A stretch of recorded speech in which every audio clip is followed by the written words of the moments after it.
So what if I told you you can make your MacBook Pro touchscreen with just one accessory? Let's ramble. Hold up, face go wild when I pull up. They all on me like they want some. Hey, what's up guys? It's great to see you all again. And if you're new here, I'm Patrick and this is where I ramble about tech and other stuff. Right, so if you've been to this channel before, you know I'm an avid Apple user and I absolutely love working on iPads.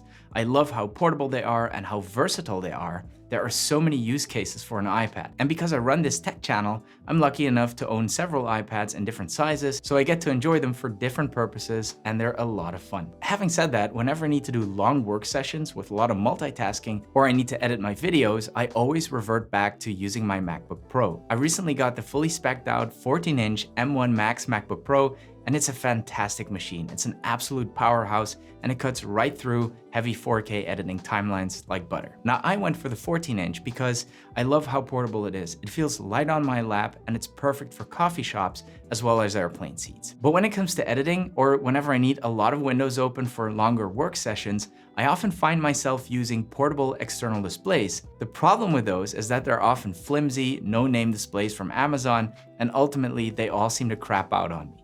The other thing is, and that's probably because I use my iPad so much, is that I find myself sitting in a coffee shop, tapping the display, looking like an idiot. I don't know what it is. Maybe it's my brain thinking, oh, we're on the move, away from the desk, so we're tapping. Anyway, obviously that doesn't work. Unless you have one of these. This is the Espresso Display V2, and it does exactly what I wished my other displays would do, and that is turning working on my MacBook Pro into a touchscreen experience. And that is very impressive considering that macOS is not built for touch. I mean, Windows is pretty well optimized for this with the Surface Line and all that, but for a monitor to get this close to a native touchscreen experience is pretty darn impressive. So let's have a look at this thing. I'll show you what's in the box and some of the accessories it comes with, and then I'll show you some cool use cases for this monitor. By the way, this is not a sponsored review. They're not paying me anything. They did send me this display for free to review for you guys, but I will say whatever I want, and that includes the things I don't like about it. So Espresso sent me three things: their display, the Mount Go, which is their magnetic foldable stand, and the Espresso Display pen. What I like about their packaging is that it's very simple and mostly paper.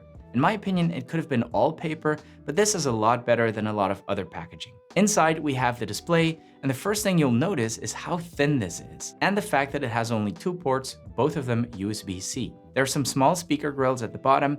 Now, don't expect great audio out of those speakers. They do the trick in a pinch, but they're not nearly as good as the internal speakers on the MacBook, so I won't be using the display speakers unless I absolutely have to. The display feels really solid. It's full aluminum and glass, so no plasticky parts, so you can confidently stick this in a bag without having to worry about it bending. Espresso does make a folio case for it, but they didn't send me that.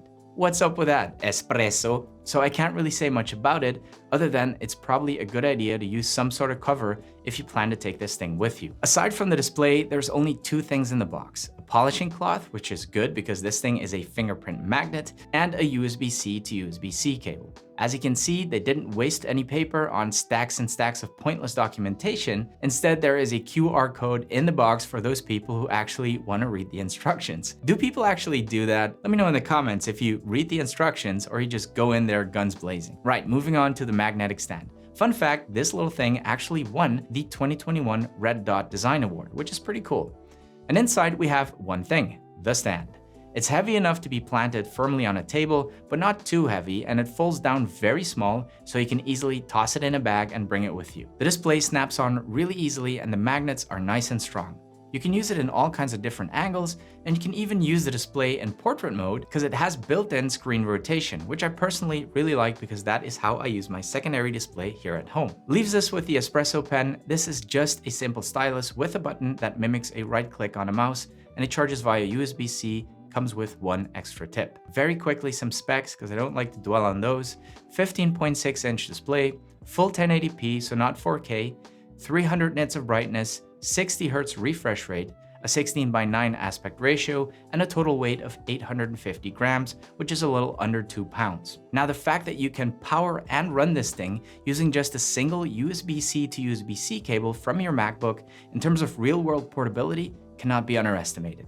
Many of the portable displays I've used need to be powered externally, which means you're gonna have to bring at least a power brick with you, or even worse, a wall plug, which totally defeats the purpose of a portable display in my opinion.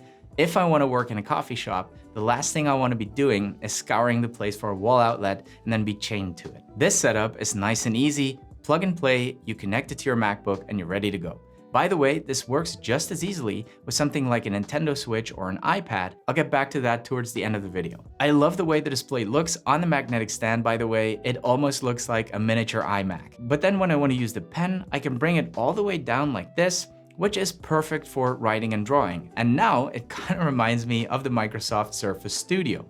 I remember how impressed I was when I first saw that thing in stores. I'm not a Windows guy, but that is one good looking device. Anyway, let's see how well this touchscreen actually works. Let me just open one of my favorite note-taking apps, which is Evernote. And this app has a scribble feature I like to use a lot on my iPad. And as you can see, it works really well on the Espresso display as well. And the palm rejection is absolutely perfect. I can just rest my hand on the screen and write without any interference. Honestly, I expected it to be quite laggy or buggy, again because macOS isn't built for touch, but it really does feel smooth. Oh, and when you hold the button on the pen while you tap, it will serve as a right mouse click. Now, my dream has always been to get Final Cut Pro, which is the program I use to edit these videos, on the iPad Pro. Unfortunately, that still hasn't happened, but this combo here brings that pretty darn close. I can select clips, drag them onto my timeline, move stuff around, and that is so cool.